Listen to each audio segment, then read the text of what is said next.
Welcome to accounts classes. In this video I will discuss with you classification of liabilities. Okay, then let's start. हम लोग जो है tomorrow's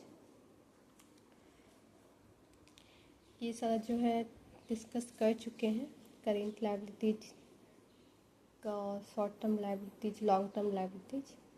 आज जो है हम लोग कंटीजेंट लायबिलिटीज का जो है जो 3 टाइप्स है उसके बारे में जो है डिस्कशन करेंगे। ओके, तो चलिए आज का वीडियो इसी के साथ जो है स्टार्ट करते हैं। इसमें कि फर्स्ट है liabilities for bill discounted. Bill discounted के लिए जो है लायबिलिटीज कि बिल जो है कैसे डिस्काउंटेड कराया जाता है। लायबिलिटीज फॉर बिल डिस्काउंटेड के लिए liability in case a bill discounted from the bank is dishonored by the acceptor on the due date, the firm will become liable to the bank. इसका मतलब जानते हैं, यदि बिल जो है वह बैंक से डिस्काउंटेड कराया गया है और स्वीकारकर्ता के द्वारा अस्वीकार्य यानी डिजॉनर कर दिया गया है। कब किया गया है? तो ऑन द ड्यू डेट, उसके नियत तिथि पर। तो जो फर्म जो है बैंक के प्रति जो है लायबल होगा, उत्तरदायी होगा। उसका जिम्मेवार कौन होगा? फर्म ही होगा, बैंक के प्रति उत्तरदायी होगा। Bill discounted from the bank is dishonoured. जो बैंक से जो बिल डिस्काउंटेड कराया गया था वो डिजॉनर्ड हो गया। किसके द्वारा? तो एक्सेप्टर के द्वारा। जो बिल ले रहा था कब हुआ था? तो ऑन द ड्यू डेट, उसकी नियत तिथि पर, ड्यू डेट पर। तो जो फर्म है वो बैंक के प्रति जो है वो उत्तरदायी होगा, वो ही जिम्मेवार होगा उसका बिल के प्रति, क्योंकि बैंक के प्रति जो है कार्य किया गया है। तो the firm will become liable to the bank. तो फर्म बैंक के प्रति जो है उत्तरदायी होगा, जिम्मेवार होगा। ये था लायबिलिटीज फॉर बिल डिस्काउंटेड। आगे देखते हैं। सेकंड है liability in respect of a suit pending in a court of law। इसमें बताया जा रहा है कि liability यानी कोर्ट के जो सूट पेंडिंग है, यानी जो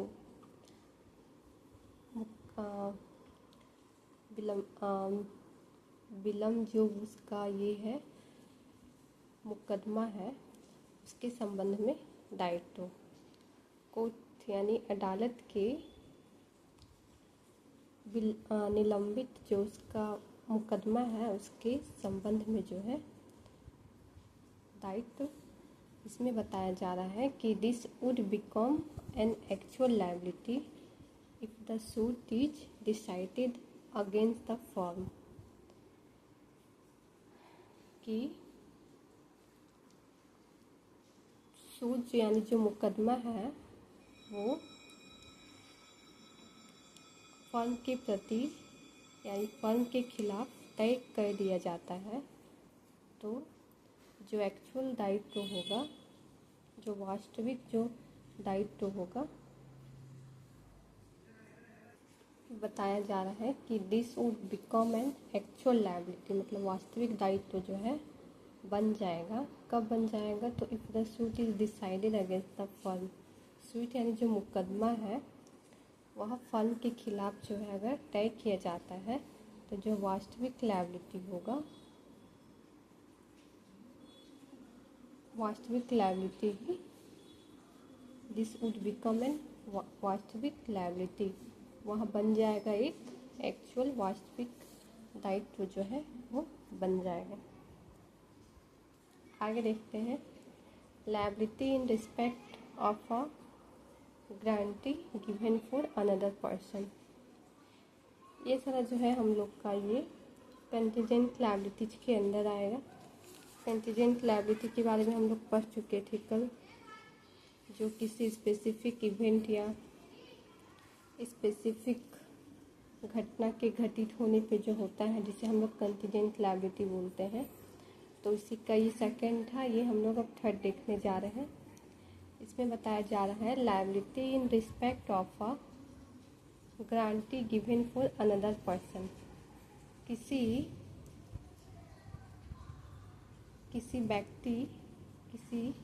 अंदर व्यक्ति के लिए दी गई गारंटी के संबंध में दायित्व। ओके, किसी व्यक्ति के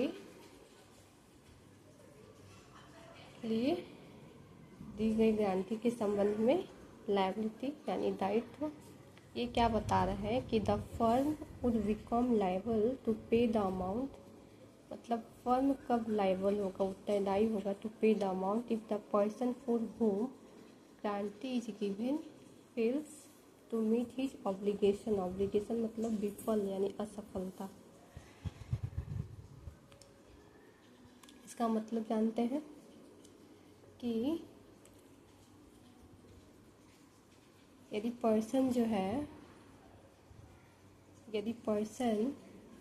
जिसके लिए गारंटी दी गई है वह अपने दायित्व को पूरा करने में विफल रहता है, तो फर्म जो है भुगतान करने के लिए लायबल होगा, उत्तरदायी होगा। इसका मतलब यही हुआ कि the firm would become liable to pay the amount if the person for whom guarantee is given fails to meet his obligation।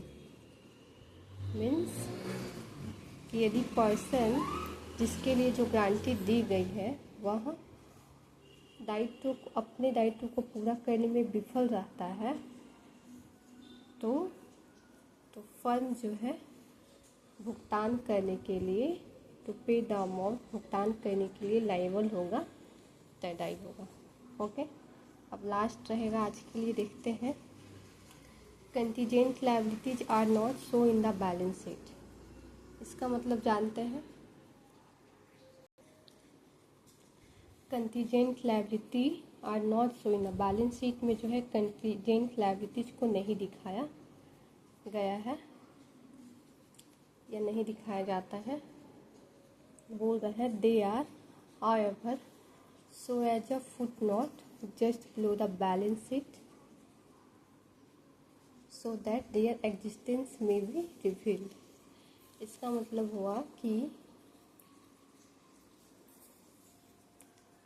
Balance sheet में जो है ये कंटीजेंट लायबिलिटीज को नहीं दिखाया गया है, हालांकि उन्हें जो है बैलेंस शीट के जस्ट नीचे, जस्ट बिलो फुटनोट के रूप में जो है दिखाया गया है, ताकि there existence may be revealed, उनका जो अस्तित्व है उसका रिवील्ड किया जा सके या रिवील्ड किया जा सके, उसका खुलासा हो सके। ठीक है, कंटीजेंट लायबिलिटीज को बैलेंस शीट में नहीं दिखाया गया है, हालांकि बैलेंस शीट के जस्ट नीचे जो है फुटनोट के रूप में दिखाया गया है। फुटनोट मतलब जो पेज होता है उसके बॉटम में जो है, उसके बॉटम में यानी नीचे साइड जो है फुटनोट के रूप में कुछ टेक्स्ट को लिख दिया जाता है, जिसे हम फुटनोट बोलते हैं। फुटनोट यानी जैसे कि पेज हुआ उसके बॉटम साइड में जो है फुटनोट के रूप में दिखाया जाता है, जैसे कि हम लोग फुटनोट जो है बोलते हैं। तो ये बताया जा रहा है कि कंटीजेंट लायबिलिटीज को जो है बैलेंस शीट में नहीं दिखाया गया है। They are however so as a footnote just below the balance sheet. Balance sheet के जस्ट नीचे जो है फुटनोट के रूप में दिखाया गया है, ताकि there existence may B reveal, उनका जो अस्तित्व है रिवील हो सके, उसका खुलासा हो सके। ओके, तो यही था कुछ कंटीजेंट लायबिलिटीज का टाइप्स जो हम लोग देखे। और ये क्लासिफिकेशन ऑफ लायबिलिटीज का जो बचा हुआ टाइप्स था आज हम लोग देखें। ओके, तो आज के लिए इतना ही। ओके, वीडियो पसंद आए तो लाइक कर दीजिएगा। Okay, bye, see you in the next video.